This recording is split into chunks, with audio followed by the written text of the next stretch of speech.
औज़ुबिल्लाहि मिनश्शैतानिर्रजीम बिस्मिल्लाहिर्रहमानिर्रहीम। शुरू अल्लाह के नाम से जो बड़ा मेहरबान नहायत रहम वाला है। डियर स्टूडेंट, हम आज इंशाअल्लाह ताला चैप्टर नंबर 2 स्टार्ट करेंगे जिसका नाम है होम्योस्टैसिस। इस चैप्टर का सबसे पहले तो मैं आपको थोड़ी सी समरी बता दूं कि इस चैप्टर में आप क्या चीज़ पढ़ेंगे और ये चैप्टर बुनियादी तौर पर किन किन जो है टॉपिक्स पर मुश्तमिल है। सबसे पहले उसके हवाले से मैं थोड़ी सी आपके सामने समरी रखूँगा।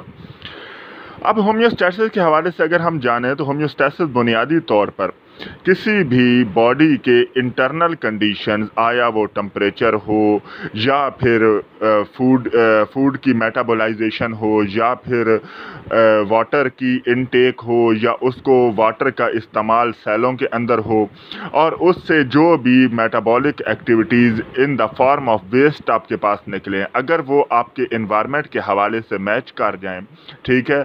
और हर एक बॉडी यही चाहती है कि मैं अपना एक्सटर्नल टेम्परेचर बॉडी के इंटरनल टेम्परेचर से मुकम्मल तौर पर इक्वल रखूं, या जो मेटाबॉलिक एक्टिविटीज़ आपके इन्वायरमेंट के अंदर हो रही हैं उसी तरह से अंदर के जो है बॉडी टेम्परेचर या बॉडी के अंदर की जो भी कंडीशंस हैं उसको भी इक्विलिब्रियम के अंदर रखा जाए।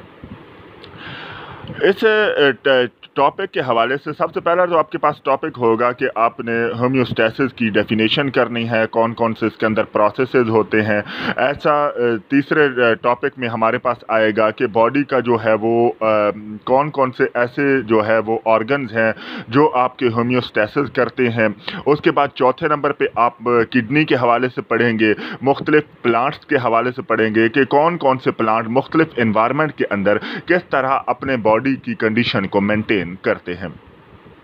उसके बाद अगर हम एनिमल्स के अंदर देखें तो एनिमल्स के अंदर हमारे पास एक टॉपिक किडनी का आएगा और किडनी का बुनियादी टॉपिक ये बोर्ड पॉइंट ऑफ व्यू से बहुत इम्पॉर्टेंट टॉपिक है और इसके अंदर लॉन्ग क्वेश्चन भी लगते हैं और मुख्तलिफ किस्म के शॉर्ट क्वेश्चन भी लगते हैं। उसके बाद आप किडनी के अंदर जो मेन उसके कंपोनेंट्स होते हैं जैसे नेफ्रॉन हो गया, उसके बारे में आप पढ़ेंगे।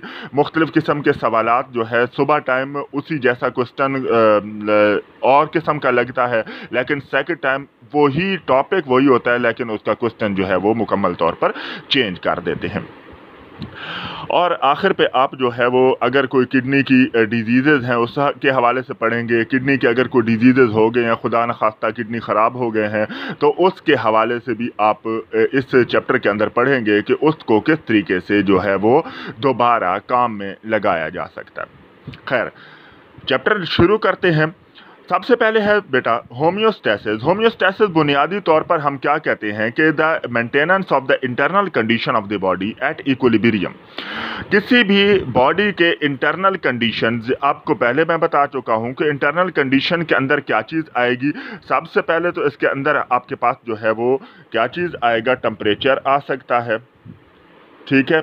उसके बाद बॉडी फ्लूइड आ सकता है और बॉडी फ्लूइड कौन कौन से होते हैं। बॉडी फ्लूइड आपके पास सॉल्ट्स भी हो गए या फिर वाटर की जो है वो हो गया, या body fluid in the form of waste भी आपके पास आता है।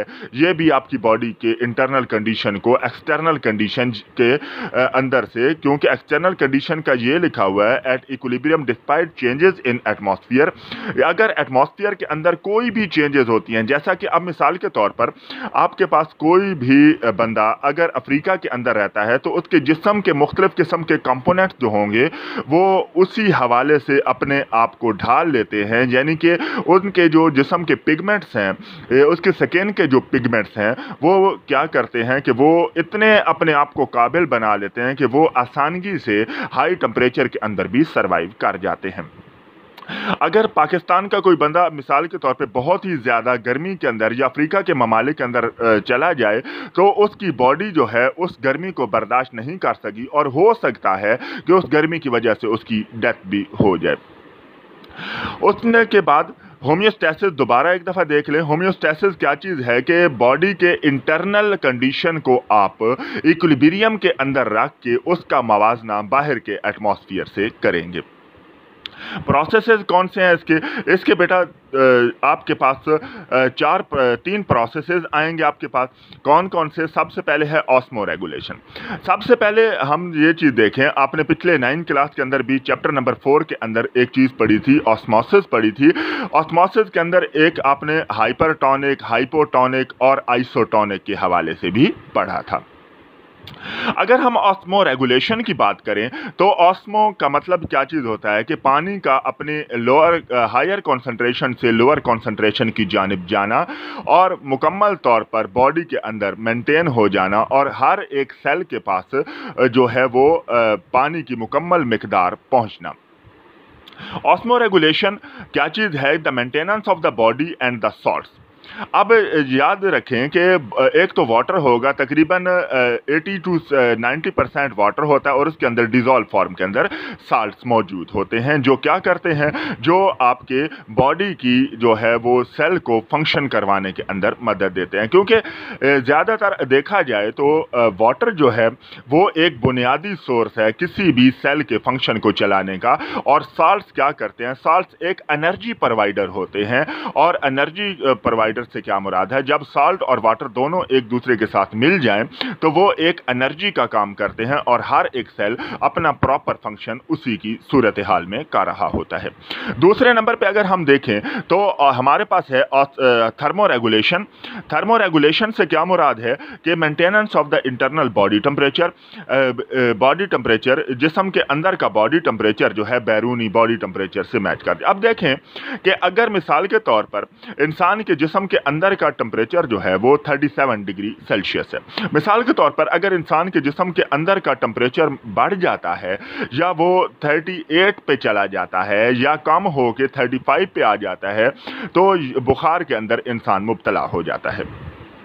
इसी वजह से कहा जाता है कि तकरीबन जो है एक आम नॉर्मल बंदे का बॉडी टेम्परेचर 37 डिग्री पर मुकम्मल तौर पर मेंटेन होता है। यही होम्योस्टेसिस का एक प्रोसेस है जो टेम्परेचर, इंटरनल टेम्परेचर को एक्सटर्नल टेम्परेचर या एनवायरनमेंट के टेम्परेचर के साथ उसको मेंटेन करता है।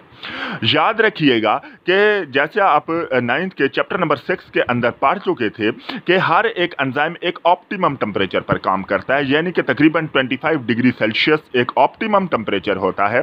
और 25 डिग्री कुछ ना कुछ ऐसे भी एंजाइम्स होते हैं जो थोड़े बहुत ज़्यादा टेम्परेचर पर भी काम करते हैं, लेकिन क्या है कि अगर उनका टेम्परेचर जो है अपनी रेंज से दूर हट जाए तो क्या चीज़ होता है कि एंजाइम मुकम्मल तौर पर डीनेचर हो जाते हैं।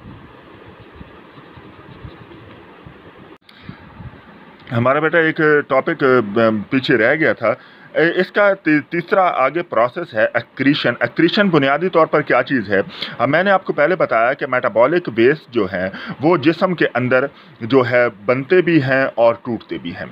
मेटाबॉलिक जो है वेस्ट, उससे क्या मुराद है? वेस्ट का जब लफ्ज़ लग जाता है तो उससे ये मुराद है कि ये कैटाबॉलिक एक्टिविटी करके एक सेल या मुख्तलिफ टाइप के सेल जो है वो एक्सोसाइटोसिस करके अपने जो है वो फालतू मालिक्यूल्स को या फालतू जो है वेट्स को वो सेल से बाहर निकाल देते हैं या जिस्म से बाहर निकाल देते हैं। अब ह्यूमन के अंदर क्या क्या चीज़ होती है? ह्यूमन के अंदर अब एक्सक्रीटरी सिस्टम होता है जिसके ज़रिए से वो जो है अपने बॉडी वेस्ट अपने जिस्म के अंदर के जो है वो मेटाबॉलिक एक्टिविटीज़ को मेंटेन करने के लिए उसको जिस्म से बाहर निकालता है। जिस तरह से मिसाल के तौर पर यूरिनेशन हो गई, ये आपका एक बुनियादी मेटाबॉलिक वेस्ट है। अब मेटाबॉलिक वेस्ट के अंदर क्या क्या चीज़ शामिल होगी? सबसे पहले तो है यूरिया, जो आपके यूरिनेशन के अंदर से जो है आपके जिस्म से खारिज होता है। उसके अंदर वाटर भी होती है और कुछ ना कुछ ब्लड के पिगमेंट्स वगैरह भी होते हैं।